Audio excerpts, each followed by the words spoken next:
Le marché Wakubwe, dans ce magasin de téléphones portables dans la commune de Yopougon, des marques de tout type et pour toutes les bourses. Maintenant, on peut avoir des téléphones facilement. Avec un 4000, 5000, on peut avoir des téléphones sans problème. Le téléphone, cet appareil, petit à petit rentré dans notre quotidien, est aujourd'hui incontournable. Certains en possèdent plusieurs, au point de ne plus pouvoir s'en séparer. J'ai 3 téléphones. J'appelle les réseaux sociaux, les textos. En fait, le téléphone, c'est comme une partie de moi. C'est pas possible de vivre sans téléphone. Les téléphones mobiles fonctionnent en imitant des ondes, un canal utilisé pour interagir. Lorsque quelqu'un vous appelle, il y a donc au niveau des BTS les signaux qui arrivent. Et il y a ce qu'on appelle les paging. C'est-à-dire vous êtes à Kokogudo ici, les paging consistent à chercher votre numéro. Et c'est parce que votre téléphone émet des ondes que le paging va retrouver donc votre numéro. Et donc le téléphone émet des ondes lorsqu'il est en fonctionnement. Même lorsqu'il envoie aussi, il émet. Mais lorsque vous l'éteignez complètement, il n'émet plus d'ondes. Si l'utilité du téléphone portable n'est plus à démontrer, les ondes électromagnétiques qu'ils émettent seraient dangereuses pour les usagers, selon l'ONG Africa Planète Verte. Plusieurs mots sont à mettre à l'actif de ces ondes. Tout ce que nous utilisons comme moyen de communication a un impact sur la santé des personnes, sur notre santé. Et ces impacts-là aujourd'hui sont traduits donc par les ondes électromagnétiques.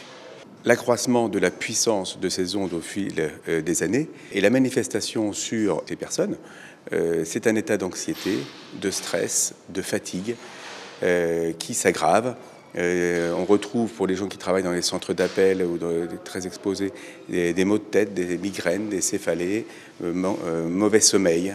Selon une étude menée par l'Agence sanitaire de France en 2014, l'on ne peut parler de risque avéré, mais plutôt d'effets possibles sur le bien-être. Les médecins et experts en télécom ivoiriens sont unanimes. Aucune preuve scientifique ne prouve l'impact des ondes sur la santé. À ma connaissance, jusqu'à preuve du contraire, il n'y a pas eu de revue scientifique qui affirme que ces rayons-là sont nocifs. Les ondes peuvent vous rendre malade. Et peuvent surtout apporter une négativité au niveau du bien-être de l'être humain. Mais rendre malade en tant que tel, il faut étudier la question, faire des investigations, des études pour bien affirmer ou bien confirmer ce qu'on doit pouvoir annoncer. Dire que les ondes rendent malades, il faut pouvoir étayer avec des données scientifiques.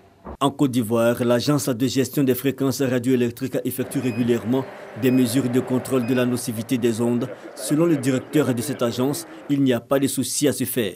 Aujourd'hui, nous avons fait les mesures du champ électromagnétique. Et donc, c'est le niveau des puissances reçues par la population. Il y a les normes de l'OMS qui sont basées sur les normes de la Commission internationale de la protection contre les rayonnements non ionisants. Donc, nous comparons nos valeurs mesurées ici aux valeurs de cette commission.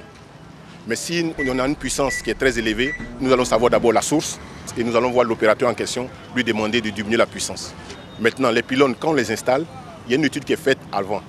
Donc l'AIGF reçoit les dossiers de tous les sites. Nous faisons une prédiction avec les sites qui existent déjà. Nous vérifions les niveaux qui sont acceptables et ensuite nous faisons un contrôle sur le terrain. Les ondes électromagnétiques n'ont pas d'incidence sur la santé de la population, mais le mauvais usage du téléphone présente des dangers, d'où quelques conseils. Si on peut utiliser les mains à quitte libre ou bien parler sur le haut-parleur, ça c'est la première recommandation. Utiliser les messages textes si possible, éviter les longues communications, éviter l'utilisation des téléphones par les enfants. Il faut aussi éviter d'utiliser les téléphones dans les voitures. Pourquoi? Parce que dans les voitures, on a beaucoup de réflexions, donc le téléphone augmente sa puissance afin de pouvoir communiquer. Quand on achète un téléphone, il faut qu'on regarde quelque chose qu'on appelle le débit d'absorption spécifique. Et il faut utiliser celui qui a un débit d'absorption spécifique le plus bas possible.